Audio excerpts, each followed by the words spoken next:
The parking lot stretched empty under a dying streetlight, broken glass catching fragments of neon from the rusty anchor's flickering sign. Janelle Brooks stood perfectly still, her work uniform wrinkled from a 12-hour shift, keys gripped like a weapon between her fingers. The drunk customer who'd been harassing her all evening now blocked her path to freedom, his breath reeking of whiskey and entitlement. "You think you're too good for me?" he slurred, reaching for her wrist. Janelle didn't flinch. Instead, she shifted her weight, planted her feet, and delivered words that cut through the night air like a blade. "Touch me and see what happens."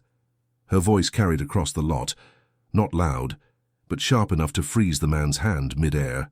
What she didn't know was that someone else had heard her warning, someone dangerous. Someone who'd been watching from the shadows, calculating whether to intervene. Ryu Ji-sung stepped out of his black sedan, his tailored suit pristine despite the late hour. The Korean Mafia boss had come for a business meeting, but what he witnessed next would change everything he thought he knew about strength, courage, and the kind of woman who could stand her ground against any threat. The drunk man laughed. "What's a little waitress gonna do?" He never got his answer. Welcome to Korean Mafia lovers. Drop a comment telling us which city you're watching from and hit that subscribe button. Your support helps us bring you these intense stories every week. 3 hours earlier, Janelle had clocked in for another soul-crushing night shift at the Rusty Anchor Grill. The restaurant sat on the edge of downtown Seattle, where the city's polished facade gave way to grittier truths. Neon beer signs buzzed against rain-streaked windows, and the smell of fried food mixed with cigarette smoke that somehow never quite cleared the air. At 27, Janelle had perfected the art of invisible strength. She moved through her tables with practiced efficiency, deflecting crude comments with sharp wit and handling drunk customers with a combination of firmness and grace that her co-workers envied. Her natural hair was pulled back in a neat bun, and despite the chaos around her, she maintained an elegance that seemed untouchable. "Table 6 is getting rowdy again," warned Marcus, the night cook, as he slid another order across the pass. "That Korean guy in the corner booth keeps watching them." Janelle glanced toward the back of the restaurant. A man sat alone, his expensive suit out of place among the truckers and late-night regulars. He hadn't touched his coffee, but his dark eyes tracked every movement in the room with predatory awareness. Something about his stillness made her skin prickle, not with fear, but with recognition of controlled power. "He's been nursing that coffee for 2 hours, she murmured. "Maybe he's waiting for someone," Marcus suggested, but Janelle wasn't convinced. Men like that didn't wait. They made others wait. Table 6 erupted in drunken laughter, and she sighed, grabbing the coffee pot. The group of construction workers had been drinking since happy hour, and their leader, a red-faced man with calloused hands and wandering eyes, had been making increasingly inappropriate comments every time she approached.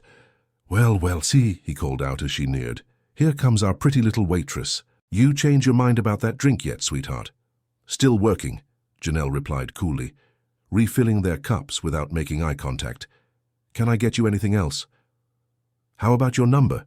His friends snickered, but there was something darker in his tone now, emboldened by alcohol and audience.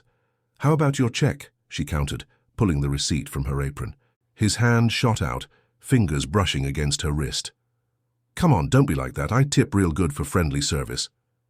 Janelle stepped back smoothly, but her jaw tightened. "Sir, I'm going to need you to keep your hands to yourself." "Or what?" He leaned back in his chair, grinning. "You gonna call the manager? That scared little man hiding in the back?" From the corner of her eye, Janelle noticed the Korean man's posture shift slightly.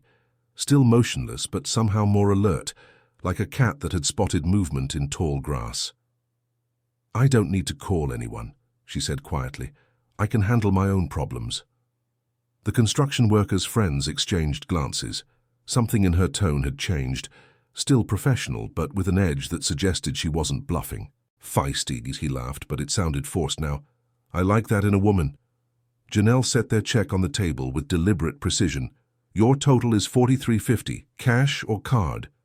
For the rest of her shift, she felt eyes on her, not just from table 6, but from the mysterious man in the corner.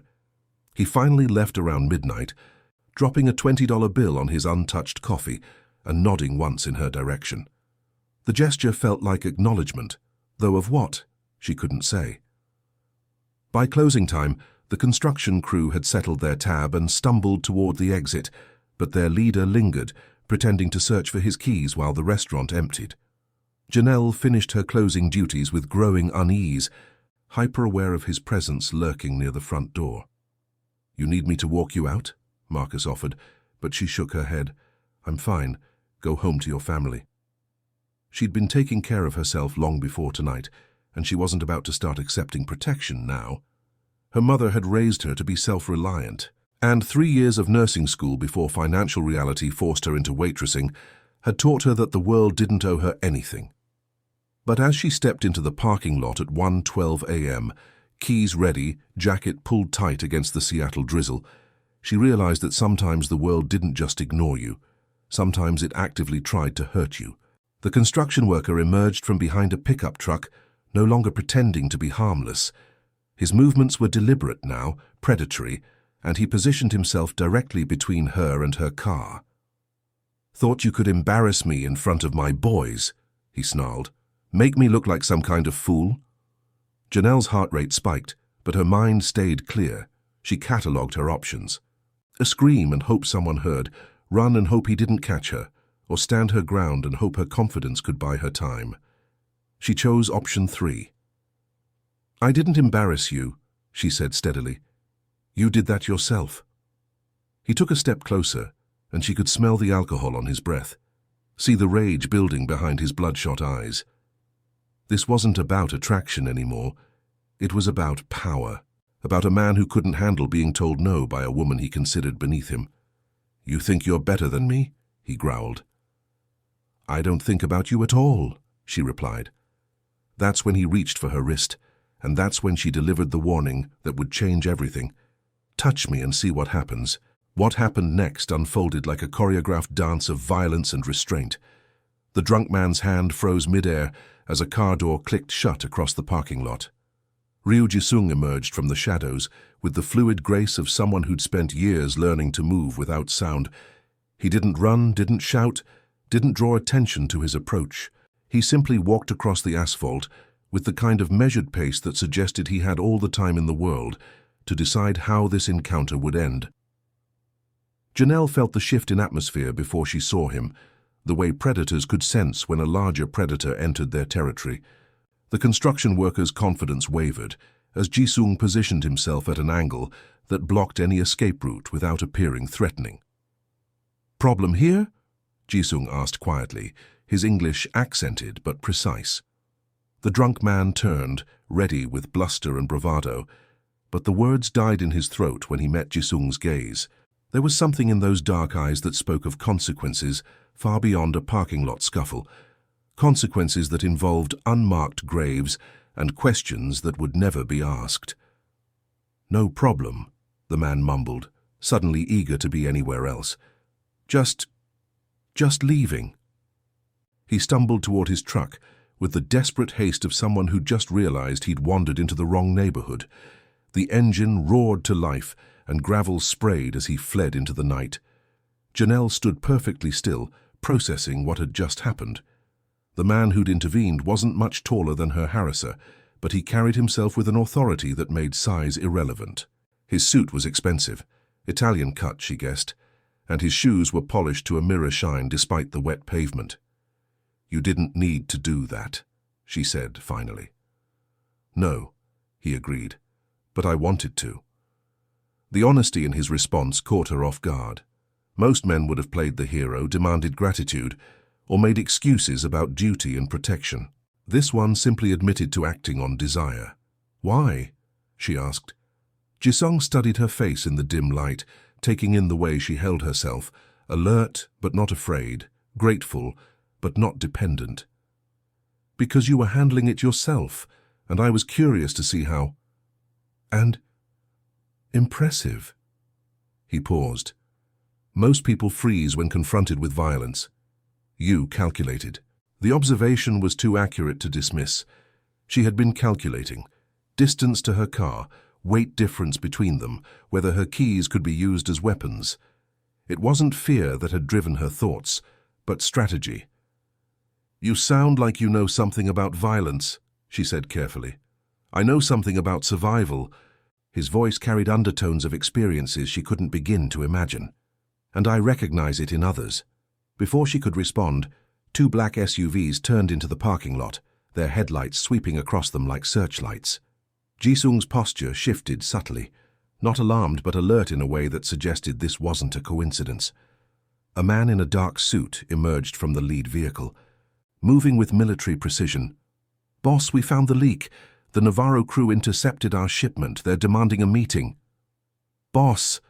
The word hung in the air between them like a revelation.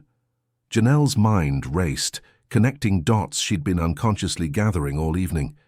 The expensive suit, the predatory stillness, the way he'd materialized exactly when needed. This wasn't a businessman working late, or a good Samaritan passing by. This was someone dangerous. "Give me a moment," Jisung told his subordinate without taking his eyes off Janelle. The man nodded and retreated to the SUV, but Janelle could see other figures moving in the shadows. Security, she realized. How many people were watching this conversation? "You're not what you seem," she said. "Neither are you." His gaze dropped to her hands, which remained steady despite everything she'd just learned. "Most people would be running by now." "Most people don't work night shifts in neighborhoods like this," she replied. "You learn to read situations quickly." "And what does this situation tell you?" Janelle considered her words carefully. "That you're someone who makes problems disappear, that those men work for you, not with you, and that I just became a variable in something much larger than a drunk customer in a parking lot." Jisung's expression shifted, surprise perhaps, or something approaching respect. "You're not wrong." "So what happens now?" she asked. "Now you go home," he said simply. "You forget this conversation happened and you continue living your life. And if I don't want to forget?" The question surprised them both. Janelle hadn't meant to ask it, but something about this man, the way he'd stepped in without expecting gratitude, the honesty in his responses, the controlled power that radiated from him like heat, made her curious rather than afraid. "That would be the complicated," he said slowly. "I don't mind complicated."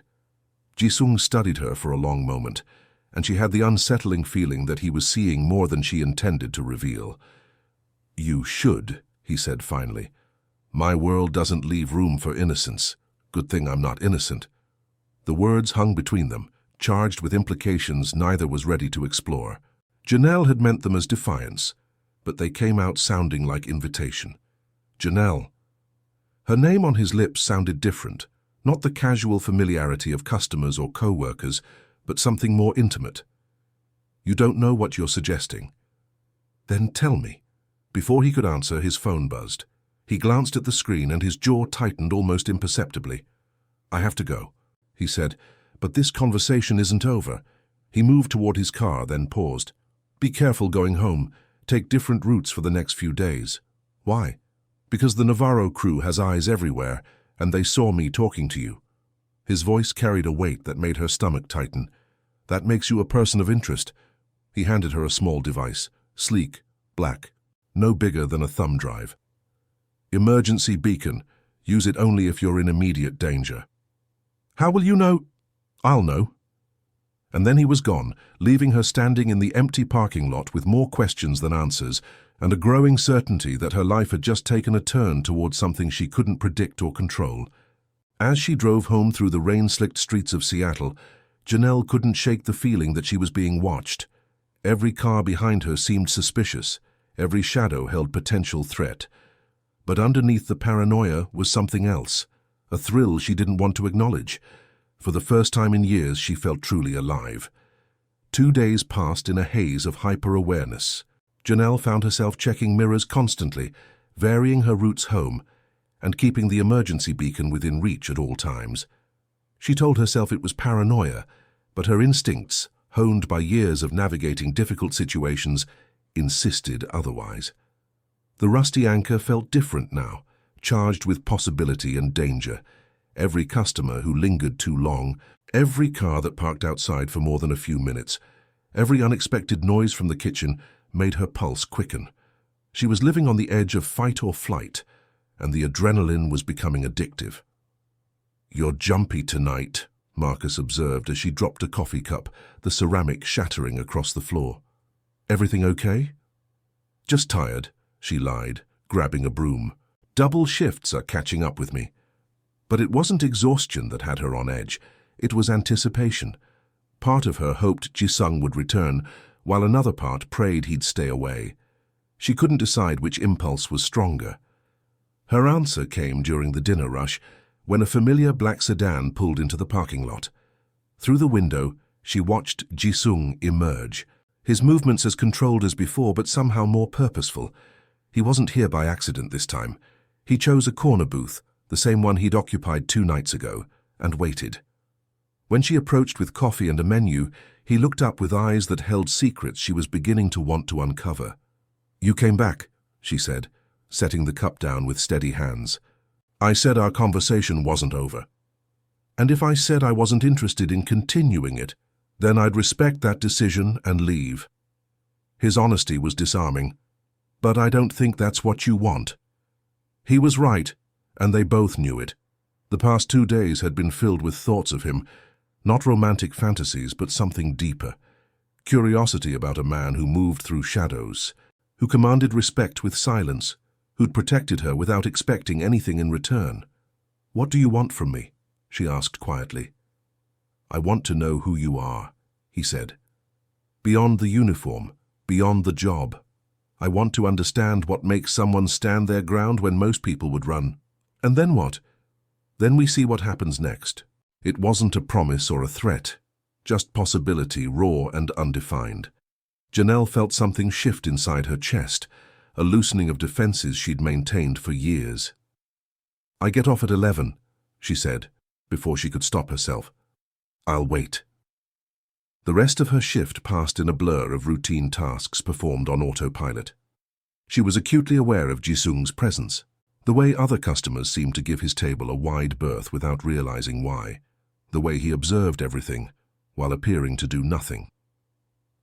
At 10:45, her manager approached with obvious nervousness. "Janelle, that gentleman asked me to give you this." He handed her a folded piece of paper, said it was important. She opened it to find an address written in precise handwriting, along with a single line, "Only if you choose to." The address was in Capitol Hill, an upscale neighborhood she rarely had reason to visit. It could be a trap, a test, or simply what it appeared to be, an invitation to step into his world. When 11 o'clock came, she found herself standing in the parking lot, keys in hand, staring at the piece of paper. Jisung's sedan was gone, but she could feel the weight of decision pressing down on her. She could go home, forget this ever happened, return to the safety of routine and predictability. Or she could drive to Capitol Hill and discover what lay beyond the carefully constructed boundaries of her life. 20 minutes later, she pulled up to a sleek apartment building that screamed expensive discretion. The doorman nodded as if he'd been expecting her, and the elevator carried her to the 15th floor without requiring a key or code. The hallway was empty, but one door stood slightly ajar. She pushed it open to find Jisung waiting in a living room that was both luxurious and austere. Expensive furniture arranged with military precision, artwork that suggested culture and education, windows that offered a commanding view of the city below. "You came," he said, and there was something like relief in his voice. "I'm still deciding if that was smart." "Intelligence and wisdom aren't always the same thing," he agreed. "Would you like something to drink?" "Coffee, black." As he moved to the kitchen, she studied the space more carefully. No personal photographs, no sentimental objects, nothing that revealed the man behind the carefully constructed facade. It was the home of someone who lived in shadows, who kept secrets as naturally as breathing. "You're trying to read me," he said, returning with 2 cups. "Occupational hazard. You learn to assess people quickly in my line of work." "And what's your assessment?" Janelle accepted the coffee and took a sip, buying time to organize her thoughts. "You're careful, controlled. You don't let people close, but you're not completely isolated. You have loyalty from your people, which means you've earned it somehow. You're dangerous but not cruel, and you're lonely." The last observation surprised them both. Jisung's carefully neutral expression flickered, revealing something vulnerable underneath. Lonely, he repeated. Interesting choice of words. Am I wrong? No. He sat across from her, maintaining careful distance.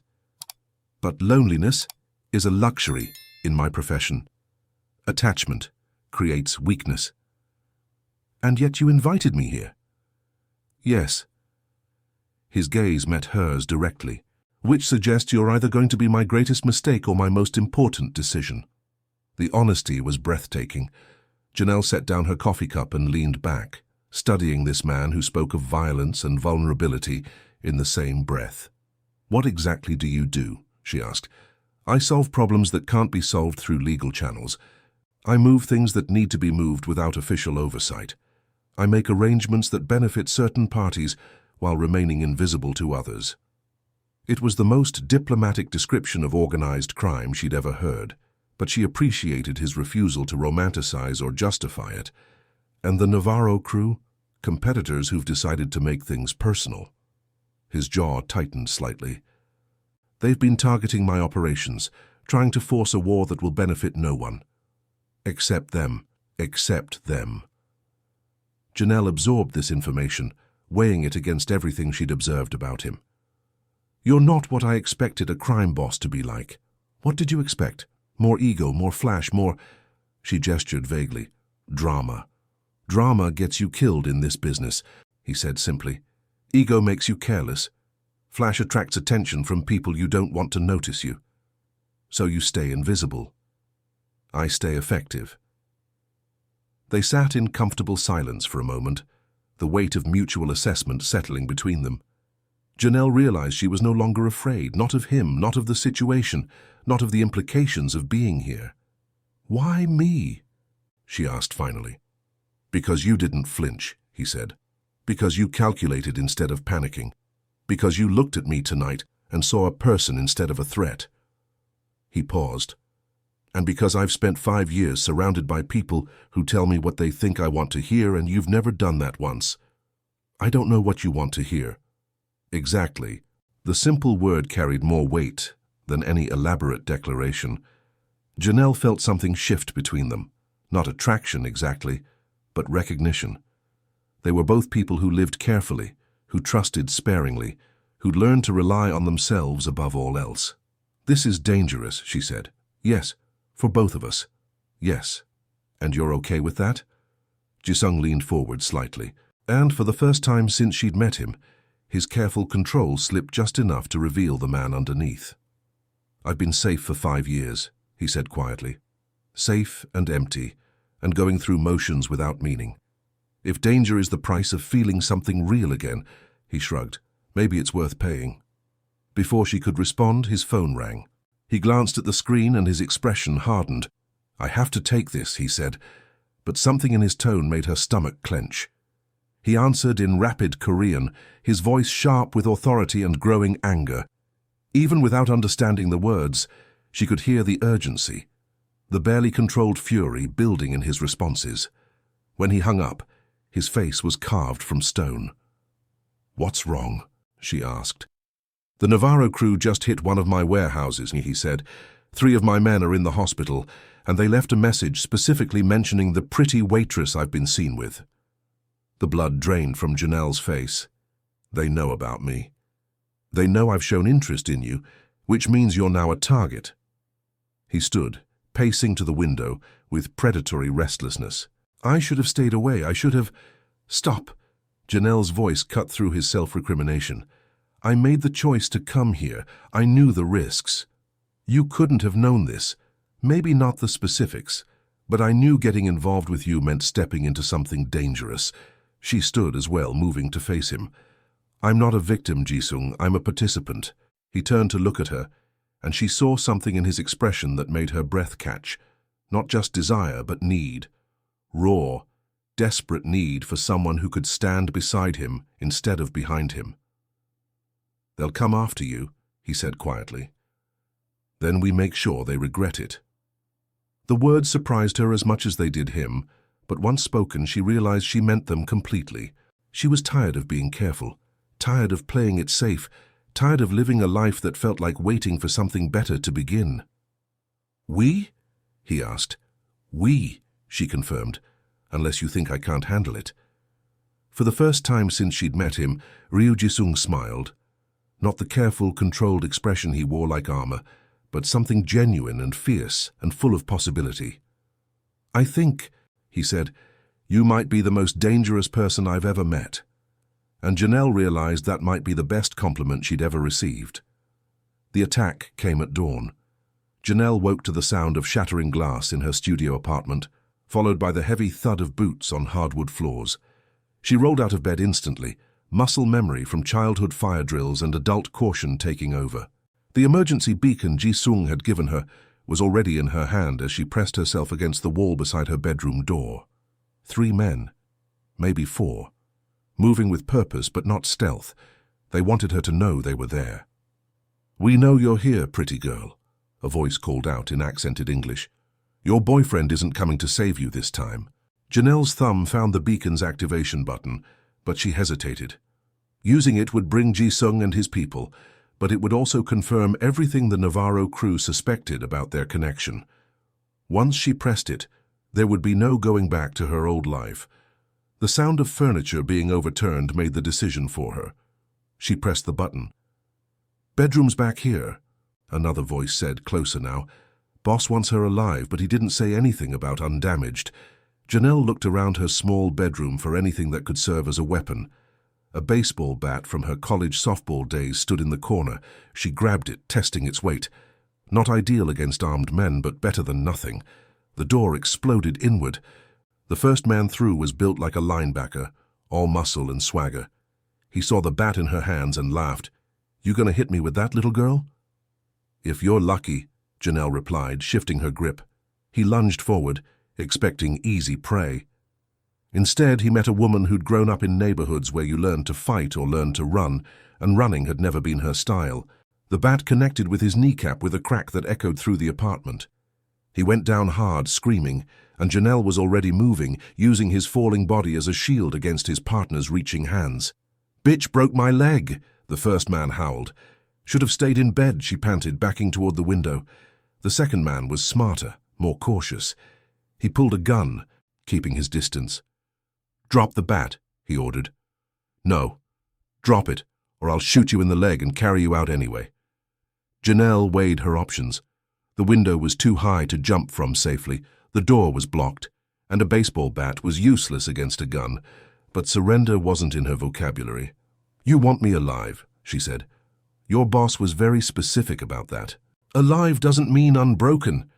The standoff stretched for eternal seconds. Then the apartment's front door exploded inward with the force of a controlled demolition.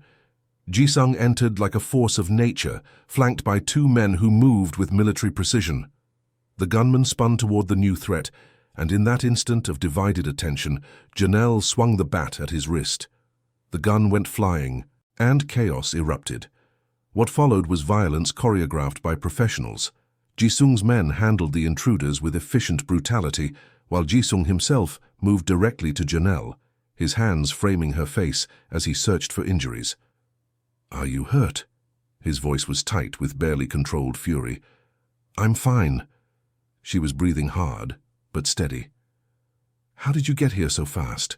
"I had people watching your building." His thumb brushed across a small cut on her cheek she hadn't noticed. "I should have had them closer. You couldn't have known they'd be this bold." "I should have anticipated it." The self-recrimination in his voice was sharp enough to cut. "This is my fault." "Boss," one of his men interrupted, "what do you want us to do with them?" Ji-sung's expression went cold as winter steel. "Take them somewhere quiet. Find out what else Navarro is planning. And then make sure they understand the consequences of touching what's mine." The possessive declaration sent heat spiraling through Janelle's chest, but she pushed the reaction aside. There were more immediate concerns. "I can't stay here," she said, looking around her destroyed apartment. "No," Ji-sung agreed. "You're coming with me." "For how long?" "Until this is finished." It wasn't a request, but it wasn't quite a command either. Janelle realized he was giving her a choice, even though they both knew there was only one viable option. "Let me pack a bag," she said. 20 minutes later, she was sitting in the passenger seat of Ji-sung's sedan, watching her old life disappear in the rearview mirror. Her apartment building grew smaller until it vanished entirely, taking with it any pretense that she was still the same person who'd served coffee and deflected crude comments just days ago. "Where are we going?" she asked. "Somewhere safe." Ji-sung's hands were steady on the wheel, but she could see the tension in his shoulders. "I have a house outside the city. Private, secure. A safe house. A home," he corrected quietly. "The only place I go when I need to remember who I am underneath everything else." The distinction felt important, though she couldn't say why. As they drove through Seattle's early morning traffic, Janelle found herself studying his profile, the sharp line of his jaw, the way his dark hair fell across his forehead, the scar she'd noticed that first night. "How did you get that?" she asked, gesturing toward the mark. "Reminder of a lesson learned too late," he said without elaborating. "What kind of lesson?"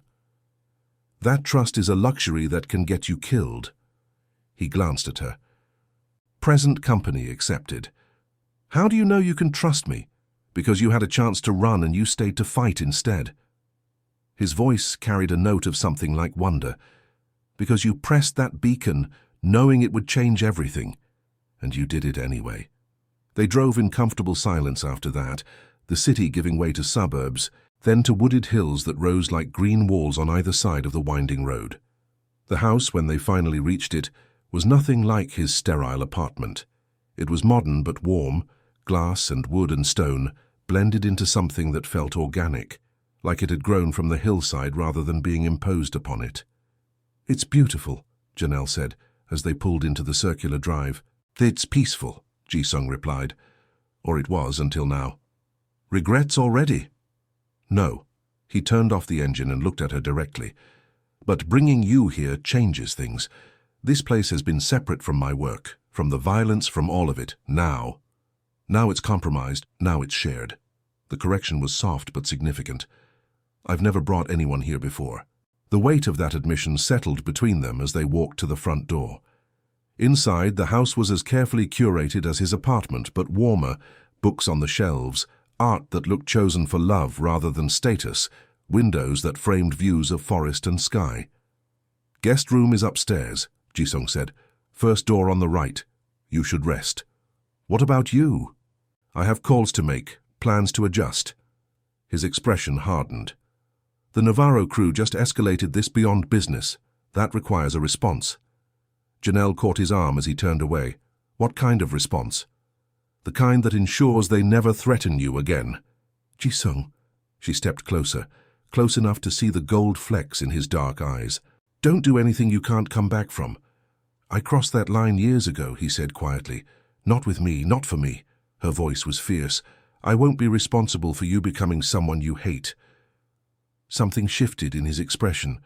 Surprise, perhaps, that she could see the man he was trying to protect beneath the armor he wore. "You don't know what I've already done," he said. "I know what you did for me. I know you could have let that drunk assault me and walked away. I know you warned me about the danger instead of using it to control me. I know you gave me a choice about coming here." She moved closer still. "I know you're not the monster you pretend to be. And if you're wrong, then I'm wrong." She shrugged. "But I don't think I am." For a moment, they stood frozen in the space between what was and what could be. Then Ji-sung's carefully maintained control cracked just enough to let her see the loneliness underneath, the bone-deep exhaustion of carrying too much weight for too long. "I don't know how to do this," he admitted. "Do what?" "Care about someone who could be taken away." His voice was barely above a whisper. "Everyone I've ever cared about has either left or been used against me. I learned to stop caring because it was safer. And now? Now I'm terrified," he said simply, "because I care about you. And I don't know how to keep you safe without destroying everything that makes you worth caring about." The honesty was devastating in its completeness. Janelle felt something crack open in her chest, a wall she'd built around her own heart crumbling under the weight of his vulnerability. "You don't have to keep me safe," she said. "You just have to let me choose to stay. Even knowing what it means, what you'll be giving up." "What am I giving up? A job that barely pays my bills, An apartment I can't afford. A life where I'm always looking over my shoulder anyway. She shook her head. I'm not giving up anything, I'm choosing something. Choosing what? You, she said simply. This. Whatever this becomes. The kiss that followed was inevitable as gravity, soft at first, tentative, as if they were both afraid the moment might shatter. Then deeper, more certain, as years of careful control gave way to something raw and real and desperately needed. When they broke apart, Ji-sung rested his forehead against hers, breathing hard. This changes everything, he whispered. Good, Janelle replied. I was getting tired of everything staying the same. But even as she spoke the words, she could see the war playing out behind his eyes, the desire to pull her closer, warring with the instinct to push her away, to protect her from the darkness that followed him like a shadow. The Navarro crew won't stop, he said finally. Not until they're stopped permanently. Then stop them. It's not that simple. If I move against them directly, it starts a war that will consume half the city. Innocent people will die. And if you don't, they'll keep coming after you. After us. His jaw tightened. They'll use you to get to me, and eventually they'll succeed. Janelle finished the thought he couldn't voice. So we don't give them the chance. We? You said it yourself. I'm part of this now. That means I get a say in how it ends. Ji-sung pulled back to study her face, searching for signs of fear or uncertainty. Instead, he found determination that matched his own, steel wrapped in velvet, but steel nonetheless. You have no idea what you're suggesting, he said. Then show me, she challenged. Stop protecting me from the truth and start trusting me with it. The silence stretched between them, heavy with possibility and consequence. Finally, Ji-sung nodded once, a decision made, a line crossed, a future chosen. All right, he said, but once you know everything, there's no going back to who you were before. I don't want to go back, Janelle said. I want to go forward. Even if it means blood on your hands? Even if it means blood on my hands? The words should have horrified her. Instead, they felt like freedom. The war room was hidden beneath Ji-sung's house, accessible only through a concealed elevator that required both a keycard and biometric scan. As they descended, Janelle felt the weight of earth and concrete settling above them like a burial shroud, or a cocoon, depending on how you chose to see it. The space below was a study in controlled paranoia, banks of monitors displaying feeds from across the city, communication equipment that looked military-grade, and maps marked with pins and strings that told stories of territory and influence. 3 men waited around a conference table, their faces grim with the kind of news that demanded immediate action. Report, Ji-sung said without preamble. The warehouse hit was a diversion. His lieutenant, a lean man named Chen, began. While we were responding to that, they moved against 3 of our smaller operations. Cash, product, and intelligence all compromised. Casualties. 2 dead, 5 wounded. They're sending a message. What kind of message? Chen's eyes flicked to Janelle, uncertainty clear in his expression.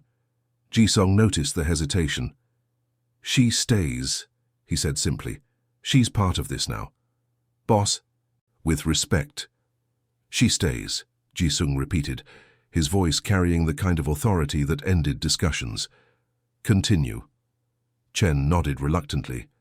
They left photos of her apartment, of her workplace, of her walking to her car. He slid a manila envelope across the table. They've been watching her for days. Janelle's stomach clenched as Ji-sung opened the envelope, his face growing darker with each image. She could see herself in the photos, unaware, vulnerable, going about her daily routine while predators catalogued her movements. How many men does Navarro have in the city? Ji-sung asked. 15, maybe 20. But they're bringing in reinforcements from Portland and Vancouver. Timeline? 48 hours, maybe less. Ji-sung studied the tactical map on the wall, his mind clearly working through possibilities and probabilities. They're forcing us to react instead of plan. Classic escalation strategy. What do we do? Another man asked. We give them what they want, Ji-sung said quietly. The room fell silent. Janelle could see the shock on his men's faces. This wasn't the response they'd expected. "Boss." Chen's voice was carefully neutral. "They want a war," Ji-sung continued. "They want me emotional, reactive, making mistakes, so we give them the appearance of exactly that." Understanding dawned on Janelle first. "A trap." "A trap," he confirmed, turning to face her. "But it requires bait they'll find irresistible." "Me. You." The word hung in the air like a challenge. Every man in the room was looking at her now, waiting to see if she would break, if the reality of what Ji-sung was suggesting would send her running back to the surface. Instead, she stepped closer to the map. "What did you have in mind?" Pride flickered across Ji-sung's features, quickly suppressed but unmistakable. "There's an abandoned warehouse in Georgetown. Isolated, multiple exit routes, good sight lines for our people. We let it leak that you're being moved there for protection. And when they come, we're ready for them." His voice was cold as winter stone. "All of them." Chen leaned forward. "Boss, if this goes wrong—" "It won't go wrong," Ji-sung cut him off, "because we're not going to fight them on their terms. We're going to end this permanently." "What does that mean?" Janelle asked, though part of her already knew. "It means some people won't be going home tomorrow night," Ji-sung said simply. "And once you're part of that, there's no pretending you're innocent anymore." The weight of the moment settled on her shoulders. This was her last chance to walk away, to return to her small, safe life and pretend none of this had ever happened. But as she looked around the room, at these men who'd accepted her presence without question because Ji-sung had declared it so, at the maps and monitors that represented a world she was only beginning to understand, at Ji-sung himself watching her with eyes that held both hope and resignation, she realized she'd already made her choice days ago in a parking lot under a dying streetlight. "When do we start?" she asked. The planning took 6 hours. Every detail was rehearsed, every contingency accounted for, every possible failure mode addressed. Janelle found herself contributing more than she'd expected. Her years of reading people and situations translated surprisingly well to tactical thinking, and her questions forced them to consider angles they'd missed. "You're good at this," Chen observed during a brief break. "Survival skills," she replied. "Different context, same principles." As evening approached, they moved into position. The warehouse was exactly as Ji-sung had described, isolated, defensible, with clear fields of fire for the snipers he'd positioned on surrounding buildings. Janelle sat in a chair near the center of the space, visible through the windows, apparently alone and vulnerable. In reality, she was the most protected person in Seattle. "Radio check," Ji-sung's voice came through her earpiece. "Clear," she responded softly. "Remember, when it starts, you go to the floor and stay there until I give the all clear." "Understood, Janelle." His voice was different now, softer. "After tonight, everything changes.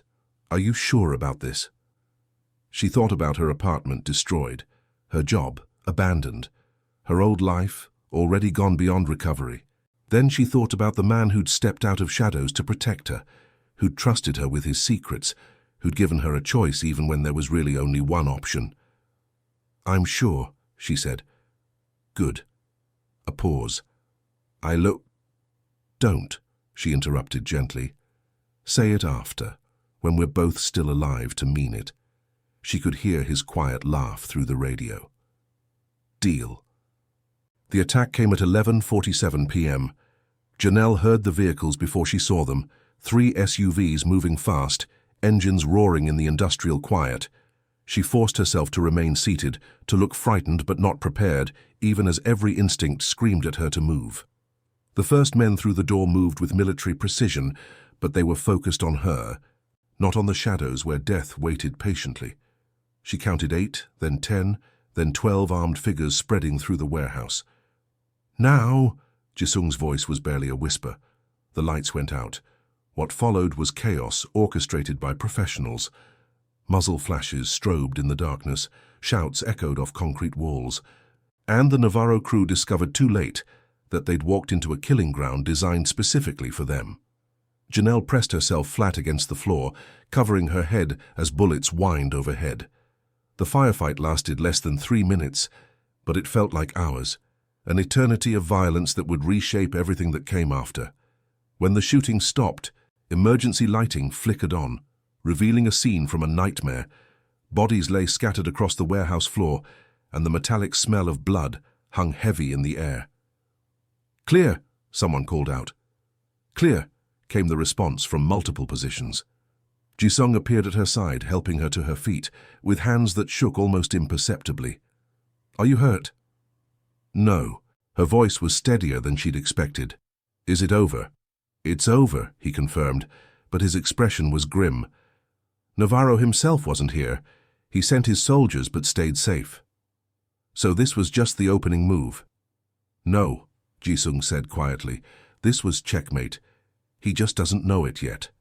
Before she could ask what he meant, Chen approached with a tablet in his hands. "Boss, we got everything. Financial records, supplier lists, safe house locations, the whole network. And Navarro's location. Penthouse suite at the Fairmont. Thinks he's untouchable." Jisung's smile was sharp as a blade. "Let's go prove him wrong."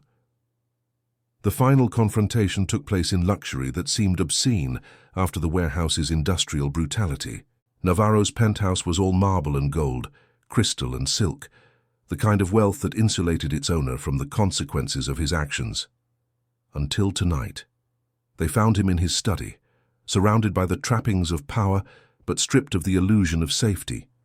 Jisung's men had disabled his security, neutralized his bodyguards, and left him alone to face the reckoning he'd brought upon himself. "Sayu made a mistake," Jisung said as they entered the room. Navarro looked up from his desk, fear and fury warring in his expression. "This is my city, Ryu. You're the one who made a mistake." "My mistake was letting you live this long," Jisung replied calmly. "Your mistake was touching what's mine." His gaze flicked to Janelle, who stood beside Jisung with her chin raised and her shoulders square. She looked nothing like the frightened waitress Navarro had expected to break. Instead, she radiated the kind of quiet strength that came from choosing your battles and winning them. "The waitress," Navarro laughed, but it sounded forced. "You started a war over some piece of—" He never finished the sentence. Jisung moved like lightning, crossing the room in 2 strides and driving his fist into Navarro's throat with surgical precision. The older man collapsed, gasping, and Jisung leaned down to speak directly into his ear. "Touch me and see what happens," he said, repeating Janelle's words from that first night. "She warned you. You should have listened." What happened next was swift and final. Navarro's empire crumbled in a single night, his lieutenants either dead or fleeing the city, his operations absorbed into Jisung's network like they'd never existed at all. By dawn, it was over. They stood on the penthouse balcony as the sun rose over Seattle. The city spread out below them like a kingdom waiting to be claimed. Janelle felt different, not just because of what she'd witnessed, but because of what she'd chosen to become. "Any regrets?" Jisung asked softly. "None," she said, and meant it completely. "You?" "Only that it took me so long to find you." He turned to face her, and in his eyes she saw not the cold calculation of a crime boss, but the warmth of a man who'd found something worth protecting, worth fighting for, worth changing his entire world to keep. "I love you," he said simply. "I love you too," she replied. And in the growing light of a new day, with the city at their feet and the future stretching out before them like an unwritten story, they both knew that everything that came next would be their choice to make together. Years later, the Rusty Anchor Grill had been transformed into something unrecognizable, a upscale restaurant that served the same neighborhood, but with an elegance that spoke of new ownership and deeper pockets. The neon beer signs had been replaced with subtle lighting, the cracked vinyl booths with comfortable leather seating, and the smell of grease with the aroma of carefully crafted cuisine. Janelle walked through the dining room during the lunch rush, no longer carrying plates, but carrying herself with the confidence of someone who'd found exactly where she belonged. She wore a tailored black dress that whispered money and authority, and when she spoke to the staff, they listened with the respect due to someone who'd earned her position through fire and choice. "Mrs. Ryu," the head chef called out as she passed the kitchen. "The new menu items are testing well with the evening crowd." "Good," she replied, making a note on her tablet. "Make sure we have enough inventory for the weekend rush." "Mrs. Ryu." The name still felt new on her tongue, but she'd grown into it the same way she'd grown into everything else about her transformed life. The wedding had been small, just a handful of Jisung's most trusted people and her mother, who'd recovered enough from her stroke to walk Janelle down the aisle with tears of pride in her eyes.